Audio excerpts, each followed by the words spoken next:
सल्लल्लाहु अला मुहम्मद सल्लल्लाहु अलैहि वसल्लम सल्लल्लाहु अला मुहम्मद सल्लल्लाहु अलैहि वसल्लम सल्लल्लाहु अला मुहम्मद सल्लल्लाहु अलैहि वसल्लम।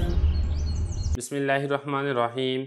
कसीदा बुर्दा शरीफ की छठी फसल है फ़ी ज़िक्र शरफ़िल क़ुरआन, शेर नंबर 91 में खुशामदीद। हज़रत नाज़िम रहमतुल्लाह ताला फरमाते हैं, आयातु हक़्क़िम मिनर रहमान मुहदसतुन क़दीमतुन सिफ़तुल मौसूफ़ बिल क़िदमी। तर्जुमा देख लें, रहमान की आयात क़ुरआनियाँ हक़ हैं, हादिस हैं, कदीम हैं, इस एतबार से कि ये मौसूफ़ की सिफ़त क़िदम के साथ मुत्तसिफ़ हैं। एक एक लफ्ज़ का तर्जुमा देख लें। आयात, ये आयत की जमा है, निशानी को कहा जाता है। हक़ उर्दू में भी इसी माने में इस्तेमाल होता है। मिन का माना होता है से। रहमान निहायत रहम करने वाला। मुहदसतुन हादिस। कदीमा कदीम। सिफत, सिफत जिसको हम वसफ भी कहते हैं। मौसूफ की सिफतें बा साथ, किदम कदीम होना। लफ्ज़ी तर्जुमा हो चुका है, अब चलते हैं इसकी तशरीह की तरफ। ये शेर है और इसी तरह इसके बाद जो 11 अशार हैं, इन अशार के अंदर हज़रत नाज़िम रहमतुल्लाह ताला कुरान मजीद की आयात की मदह व सना कर रहे हैं। अब यहाँ पे दो लफ्ज़ समझने वाले वो भले आप समझ लें, फिर इंशाल्लाह जो शेर का मतलब है वो बहुत आसानी के साथ वाज़ेह हो जाएगा। एक है इसके अंदर मुहदसा, जिसको मैंने कहा को हादिस को कहा जाता है। दूसरे इसके अंदर लफ्ज़ है कदीम। अब इसका मतलब क्या है? देखिए, मुहदसा या हादिस उसको कहा जाता है जिसके अंदर हुदूस पाया जाए, और कदीम उसको कहा जाता है जिसके अंदर किदम पाया जाए। अब ये हुदूस क्या होता है, ये किदम क्या होता है, इसको थोड़ा सा समझ लें। हुदूस यानी हादिस होना, मतलब ये है कि कोई चीज़ फना होने वाली हो, चाहे वो फना हो चुकी है या वो फना हो रही है या वो फना होगी। ये सारी की सारी चीज़ें हादिस होती हैं, इनके अंदर सिफत हुदूस पाई जाती है। असल में ये जो हादिस है या हुदूस होना है, ये किदम या कदीम होने के बिल्कुल बरक्स है। अल्लाह ताला की ज़ात ये कदीम ज़ात है। कदीम ज़ात उसको कहा जाता है, ये उर्दू वाला कदीम नहीं है जो हम उर्दू में इस्तेमाल करते हैं ना, कि फ़लाँ चीज़ तो बहुत कदीम है, यानी बहुत पुरानी है। कदीम का मतलब ये है कि वो चीज़ या वो ज़ात जो अज़ल से हो, हमेशा से हो और हमेशा बाकी रहे, कभी उसके ऊपर फना तारी ना हो, ऐसी ज़ात को कदीम कहा जाता है। और ये जो कदीम है, ये सिर्फ़ और सिर्फ अल्लाह रब्बुल इज़्ज़त की ज़ात है। अल्लाह रब्बुल इज़्ज़त की ज़ात कदीम है। इसी तरीके से अल्लाह रब्बुल इज़्ज़त की जितनी सिफ़ात हैं वो सारी के सारी कदीम हैं, उनके अंदर सिफ़त क़िदम पाई जाती है। मिसाल के तौर पे अल्लाह ताला देखते हैं, तो जिस तरीके से अल्लाह ताला की ज़ात कदीम है, बिल्कुल ऐसे ही अल्लाह ताला का देखना भी कदीम है। अल्लाह रब्बुल इज़्ज़त अज़ल से देख रहे हैं और हमेशा हमेशा देखते रहेंगे। इसी तरह अल्लाह ताला सुनते भी हैं, तो अल्लाह ताला के लिए जो सिफ़त सम ये पाई जाती है, ये भी कदीम है। बिल्कुल ऐसे ही जो कुरान मजीद है, ये चूँकि अल्लाह ताला का कलाम है, कलाम इलाही है, तो जैसे अल्लाह ताला की ज़ात कदीम है, बिल्कुल ऐसे ही अल्लाह ताला की सिफ़त कलाम यानी कुरान मजीद ये भी कदीम है। अज़ल से ही अल्लाह ताला की सिफ़त है। लेकिन जो कुरान मजीद है, इसमें और अल्लाह ताला की दीगर सिफ़ात में थोड़ा सा फ़र्क है। फ़र्क इस एतबार से है कि जो कुरान मजीद है, इसकी दो हैसियतें हैं। एक हैसियत है इसकी हादिस होना और एक हैसियत है इसकी कदीम होना। कदीम होने वाली बात मैंने आपके सामने कर दी है कि अज़ल से चूँकि अल्लाह ताला की ज़ात कदीम है, तो अल्लाह ताला की सिफ़त कलाम यानी कुरान मजीद ये भी कदीम है। और हादिस यानी फ़ना होना, ये इस एतबार से है बतौर तलफ़ुज़ के एतबार से या अल्फ़ाज़ कुरानिया नुकूश के एतबार से कुरान मजीद ये हादिस है, यानी इसके ऊपर फ़नादारी होता है। मिसाल के तौर पे आपने कुरान मजीद का कोई आयत पढ़ी है, अल्हम्दुलिल्लाहि रब्बिल आलमीन, अब ये अल्फ़ाज़ आपके मुँह से निकले ख़त्म हो गए। या इसी तरीके से जो दो गत्तों के दरमियान कुरान मजीद मौजूद है, ये हादिस है, इस एतबार से कि ये ख़त्म हो सकता है। तो वो, लेकिन ये दलालत करता है उस सिफ़त इलाही पर, कलाम इलाही पर, जो अज़ल से अल्लाह ताला की सिफ़त है। तो कुरान मजीद में इन दोनों बातों का ख्याल रखना ये ज़रूरी है। अब ज़रा देखिए शेर का मतलब। फरमा रहे हैं कि रहमान की आयात, आयात से मुराद आयात कुरानिया, ये हक़ है, इसके अंदर बातिल का कोई शक व शुबा नहीं है, बातिल के इसके अंदर कोई असर और रसूख नहीं है, बातिल के लिए इसके अंदर कोई रास्ता नहीं है। मुहदसतुन ये हादिस है, इस एतबार से कि हम इसको तलफ़ुज़ करते हैं, हम बोलते हैं, ये ख़त्म हो जाती है।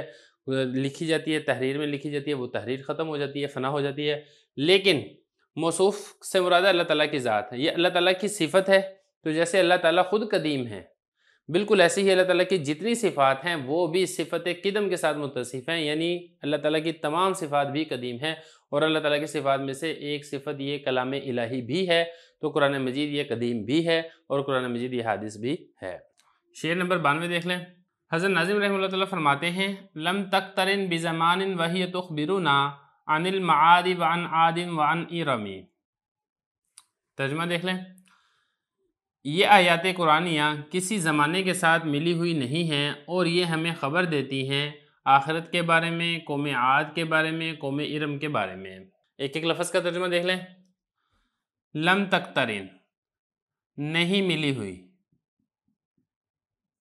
یہ اقتران سے ہے، اقتران کا مطلب ہوتا ہے ملا ہوا ہونا، با کا مطلب ساتھ، زمان زمانہ، واو اور، ہیا وہ سے مراد آیات قرآنیہ، تخبرو خبر دیتی ہیں، نا ہمیں، یا آیات قرآنیہ ہمیں خبر دیتی ہیں، ان بارے میں،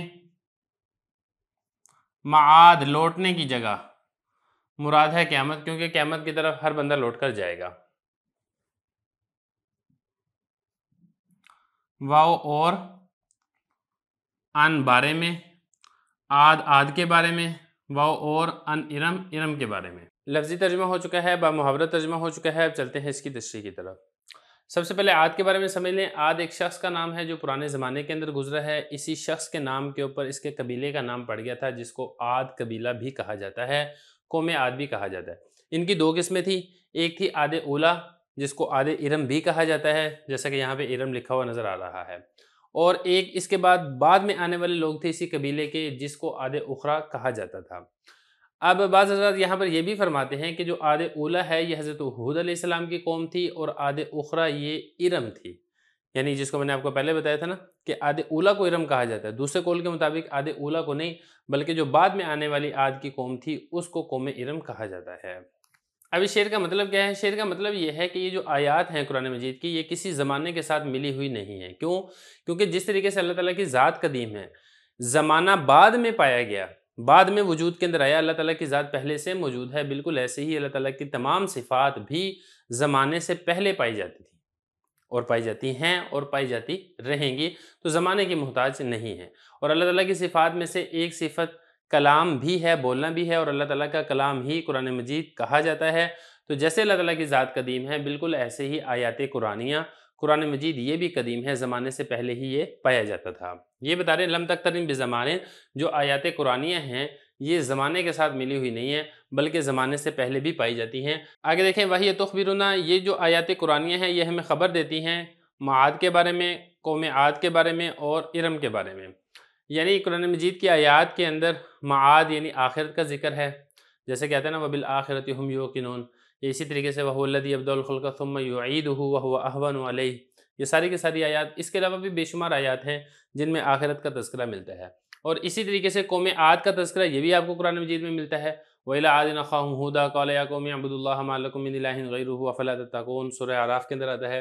اسی طریقے سے قوم ارم کے بارے میں بھی، ارم ذات العماد، سورہ فجر کے اندر آتا ہے۔ تو یہ جو سابقہ قوموں کے واقعات اور قصے ہیں یہ اللہ تعالیٰ نے قرآن مجید کے اندر ذکر کیے ہیں۔ قرآن مجید ہمیں ان واقعات کی خبر دیتا ہے تاکہ ہم ان واقعات سے عبرت حاصل کریں اور اللہ تعالیٰ کی نافرمانی سے باز آ جائیں۔